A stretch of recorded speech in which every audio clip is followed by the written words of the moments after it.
Hey, Being at Work listeners, welcome back to another empowering episode. This is your host, Andrea Butcher, and I'm looking for the right words to convey my gratitude for this show and the depth of the conversations.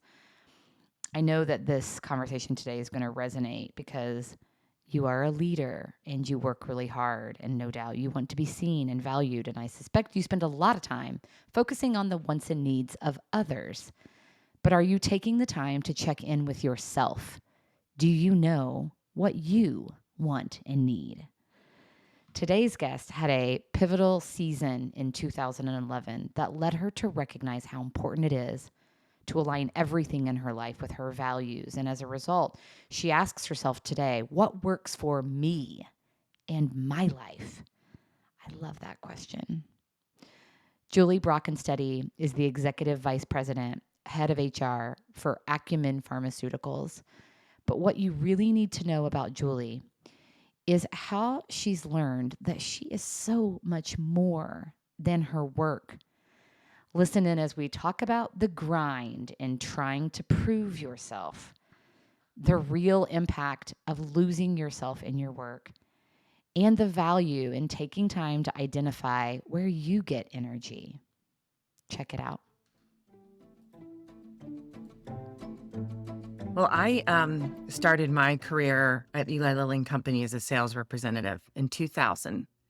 And I was in various sales roles for about 6 years and was enlightened by my sales manager in terms of looking at what I might want to do next. And he brought up HR. And I was like, what? What do you mean? Like, I like my job in sales. What does HR do?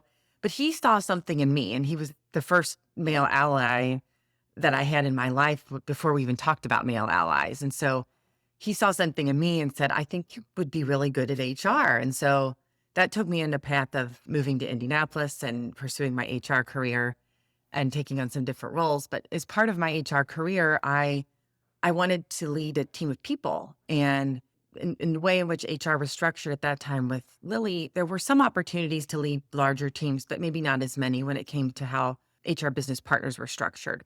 And so I went out to be a sales manager as part of my HR development. So there's always a plan for me to come back to Indianapolis and pursue my HR career. But sales manager at Lilly and in many places is the epitome of hands-on coaching. It's kind of different than being a leader in the corporate setting, because you're interacting with healthcare professionals and you're having to provide on the spot coaching and counseling throughout the time that you spend with your sales reps. So I was pretty excited about that and really gave that job my all and probably too much of me, which is really the first pivotal moment, Andrea, that, we kind of discovered in my career that changed me.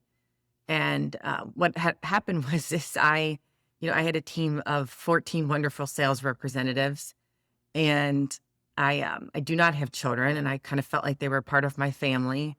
I pushed myself to be out in the field as much as possible. I was constantly thinking about and worrying them. Remember, this is my first job managing people, and I let myself go way into my work, and I got really sick.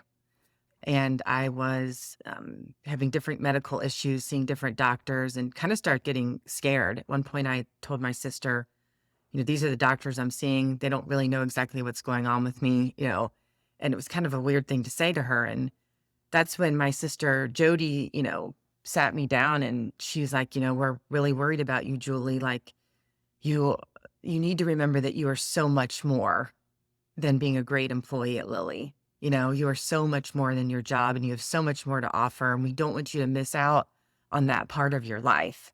And I'll never forget that conversation with her.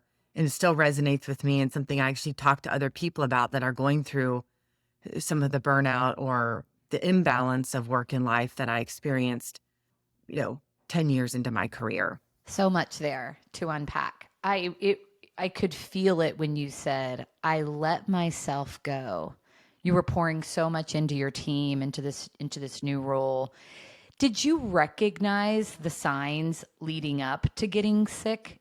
And how did you navigate that?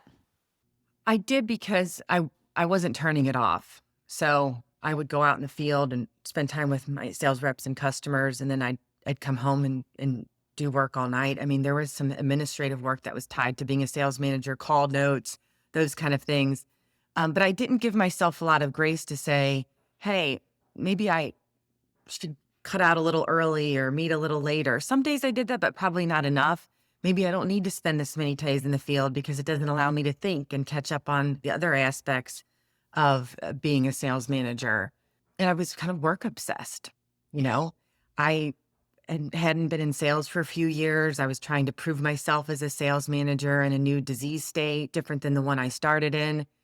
And, I loved my team so much.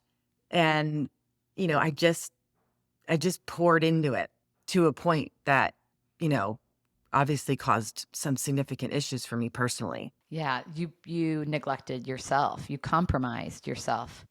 And I suspect because you were putting so much into it, you were probably being rewarded. I mean, the organization was probably grateful for all of the effort and hard work. Yeah, I was checking the boxes of my field, the time in the field and, my call notes and, I was, building relationships with my team members, right? I was checking the boxes that I thought needed to be checked, when I'm still learning how to be a sales manager and not having enough experience to kind of realize when I could pull back. Yeah, the organization may have thought like Julie is killing it, but here you are killing yourself in the process. What about your leader? Was there any recognition of that, like that you were out of balance, and did anybody notice that? Was it in an environment where you felt comfortable, like raising the flag and saying, "Hey, I'm starting to struggle here"? That's an interesting question. During that 2+ year period as a sales manager, I had three different managers myself, or sales directors, as Lily called them at the time. But at the time where I really got sick, I mean, my manager, that sales director, she was very, very supportive of me, but probably didn't know how burnout I was until it came to a head. And I actually did need to take a medical leave because the doctors are like, and I won't go into all the different medical issues I had, but I needed to pause, and I was supported for that. But there are company cultures where working hard and doing all those things is just kind of how things go, and that's probably where I was at that time. And so I was the one that kind of had to kind of say I'm not well, and was grateful to be supported on the back end. But I don't necessarily think that maybe everybody knew how bad it was, because I would try to, put on the happy face and keep plugging away. Well, and it was 13 years ago. It was pre-pandemic. I mean, I do hope that the wellness conversation is more prevalent in organizations today. I mean, I see that. I have to think that.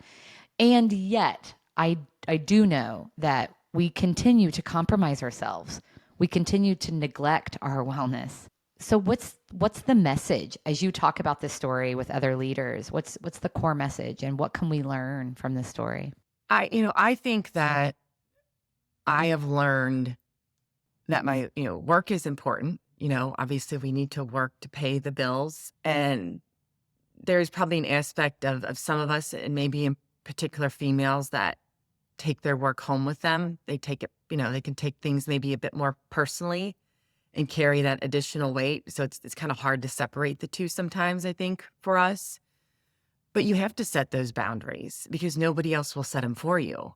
And as you mentioned earlier, and I shared with you before, Andrea, is, work-life balance to me is it's kind of an interesting term to talk about now, because so many people work from home now, or at least for portions of their days. And so those lines are really blurred. So I like to think about my life, my work, whatever I'm involved in, is focusing on what aligns with my values and how I want to live my life every day, and what works for me, what works for my day, to get work done. Sometimes I want to have, flexibility and do some work during the day, and then I come back to it at night. And I think that companies, to your point, are much more open about how work gets done post COVID.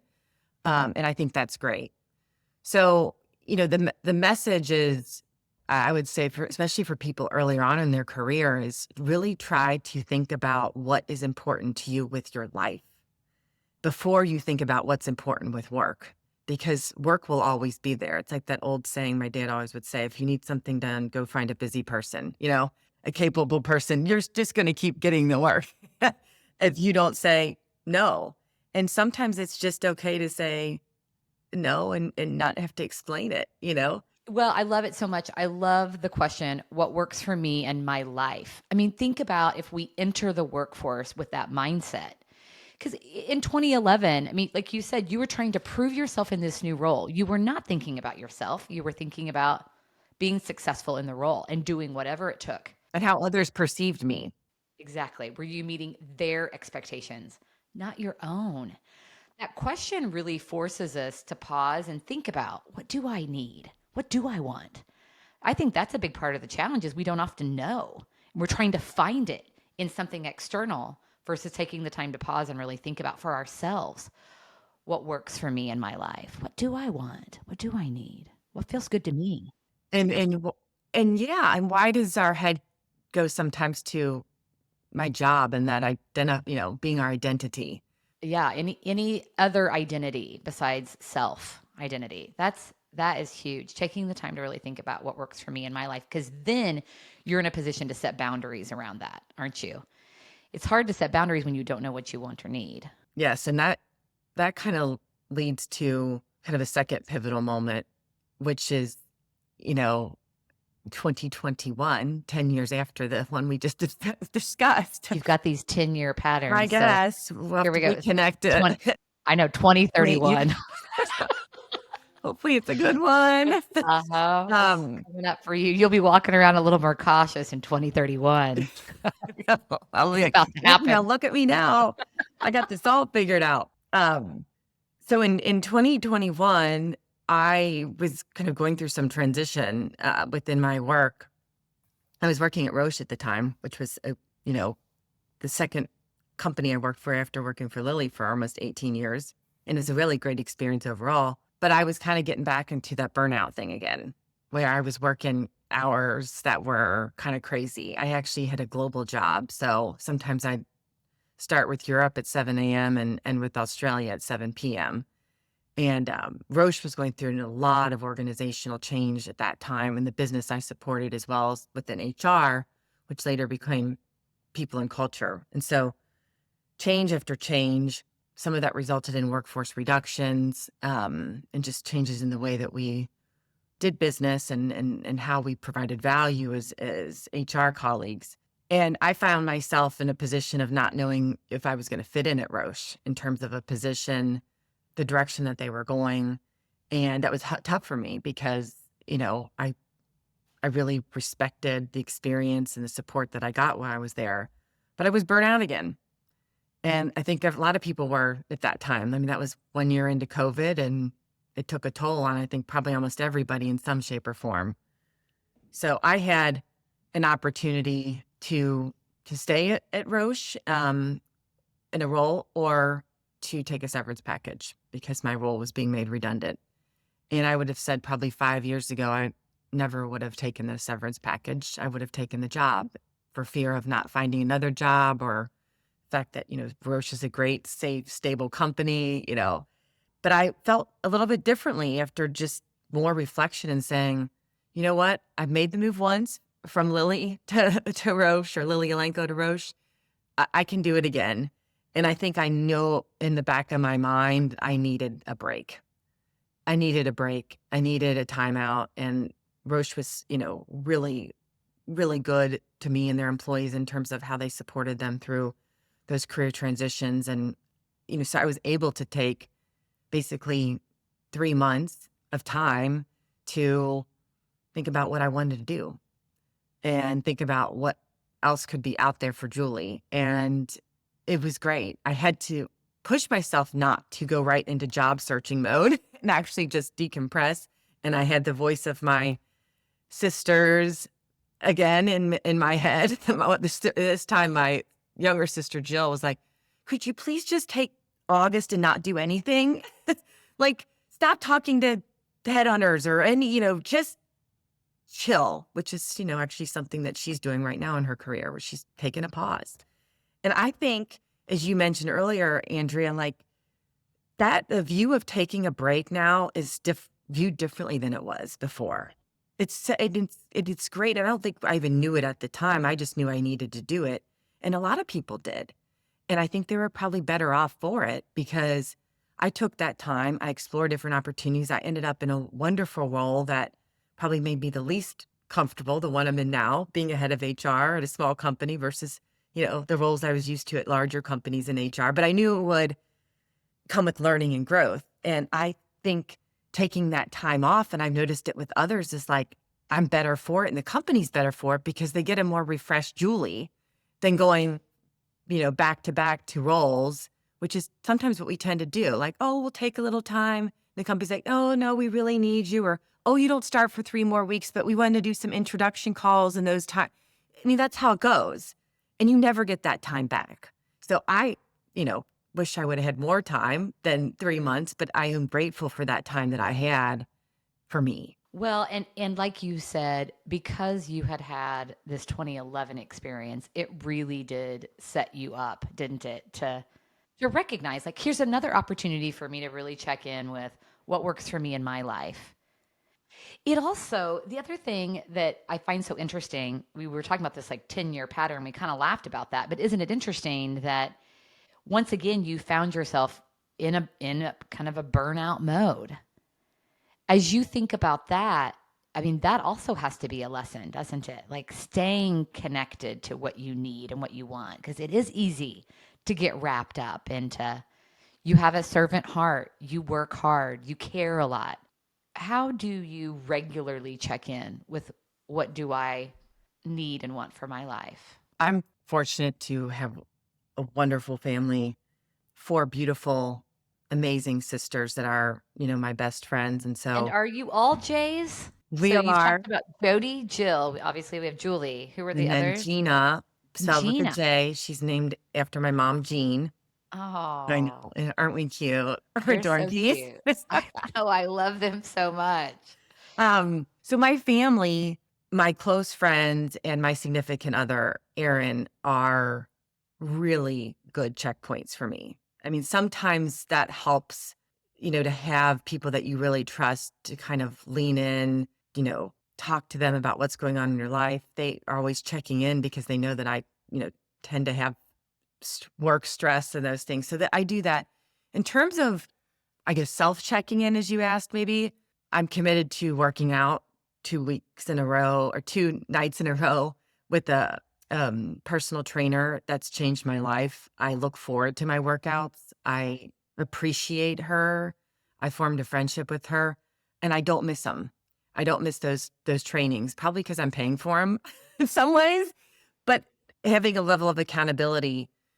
And I also try to start my mornings with a cup of coffee before I go right into work and start getting into my computer and actually just kind of think about what I want to accomplish for the day. I think I probably should kind of reintegrate meditation or some of the other tools that I've used in the past. I'm not doing those right now, but I am looking forward to spring weather and taking walks. Has always been wonderful for me. Sometimes listening to music or just sometimes listening to kind of what's around. So those are some of the things that I do, but I have to be mindful of it. And it's for some reason 23 years in or 24 years into my career, I just feel like I'm better about the boundaries than I was. Probably just from my experience. I don't know. I block time on my calendar. So this is Julie time. There's no meetings. I just feel much more comfortable with making it work for me, and not giving everything I have to my job. I will certainly give 100%.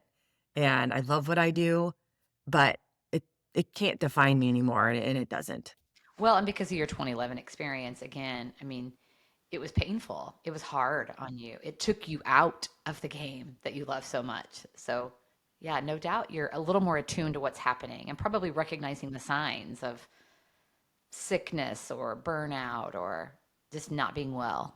But I can tell when I'm tired. I can tell my space is breaking out. I can tell when there's anxiety, before I go to bed, thinking about the next day. So like it's easier for me to pick up on that and kind of try to find the right ways to mitigate that stress. And I'm just a little bit better about it than I was 10 years ago. Yes, a message I was speaking with a group of emerging leaders, and we were talking about like not feeling well, having anxiety. And one of them said, like, well, but it's like, it's no big deal. Like, if you look at the problems in the world. And I'm like, yes, but you lead from the essence of who you are. And if you are feeling shitty, that's a problem worth solving because that feeling shitty is going to carry into everything you do and it's not going to serve you or anyone well. So honoring ourselves enough to take the time to get what we need, to be quiet, whatever that is. And I think it's such a personal experience too. You got to figure out what works for you. Absolutely. It's definitely not a one size of it fits all. And I what you just said made me think about one of my friends, colleagues that quoted something recently on social media where um, she said self-care is not selfish. Self-care is not selfish. And I think we really have to remember that. Yeah, in order to give, we have to take care of ourselves, keep our buckets full, like all of those analogies, all those things. The other thing that I didn't mention before that maybe kind of leads into like the third moment that you asked me to reflect on is I have, I guess, for a long, long time put service, community service, giving back into my life, and I get so much more from it probably than I even give. And up until January, I was the board chair for a women's leadership organization called Integrating Women Leaders, and I got to learn what it's like to support a nonprofit, how to bring kind of the concepts that I'm familiar with around diversity and inclusion into other companies and spreading that more broadly, making a network of great colleagues. And that was a phenomenal experience and a different leadership experience than what I had in corporate America, right? And then recently I was so touched that I was asked to be the board chair, not the board chair, a board member of Joy's House, which is also a nonprofit adult daycare center here in Indianapolis that supports people and their caregivers that are experiencing life debilitating circumstances. For example, Alzheimer's, which is where my heartstrings are and where my company is focused at currently. It's yeah, it two things come to mind listening to you. I mean, it very much connects back to your sister Jody's recognizing, hey, you are not your job. That it is an aspect of your life and that there are lots of ways for you to get energy and there are lots of things for you to pour into. It also the other thing that came to mind is it is energy giving for you. So it's such a great way for you to take care of yourself, isn't it? Is by serving and giving and connecting to this organization. What we talked about as kind of a third pivotal moment was really kind of what I'm experiencing currently. My life is kind of expanding beyond my job now because I actually feel so good that there are people that I've worked with from years ago that reach out to me for coaching and counsel and advice and mentoring. What a greater compliment than that. I mean, gosh, they feel like I really have something to offer them and maybe I haven't worked with them in 10 years or longer. And I have an opportunity to give back. And I was blessed along my career to have people help me along the way. So I love that. I was so appreciate that I can, spend time helping somebody else go through something I may have gone through or kind of sharing some HR guidance or career transitions, whatever it may be. So kind of that and kind of what I talked about related to volunteering um, fills my cup and is energy giving as you've discussed before. Actually, it's funny. My sister and I were talking about this last night when she was talking about seeing one of her best friends that moved away. And she's like, every time I'm with her name's Kathy, I feel good. She's my friend that gives such great energy. And I love that. And they've stayed friends for a long time. And I think about my close friends are the ones that give, they give great energy. I give great energy back. And I think it's important to surround yourself with those people, or those circumstances where you are uplifted. Our time is precious. So I think you're right. that makes me excited to think about that maybe more intentionally around what brings me good energy. Just even talking about this is making me feel excited. Exactly. Well, hey, thank you so much for your time. Thank you for these examples. I mean, the big thing I'm walking away with across all of your stories is what works for my life, what works for me. I mean, imagine if we were just always walking around asking ourselves that. We would put ourselves in positions proactively to do our best work because we're taking care of ourselves in the process. So thank you for this reminder, Julie. If our listeners want to connect with you, what's the best way to do that? Probably on LinkedIn, I would say. Would that be okay? That's great. Yeah. You can find me. There's not many Julie Bockenstettes out there. Especially the ones that head up HR for Acumen Pharmaceuticals. You're Y- pretty unique in yeah, that. here in Indianapolis. Exactly. Thank you, my friend. I appreciate you. Thank you. Thank you for joining us for this episode. Please subscribe wherever you listen to your podcast to never miss a Being at Work story.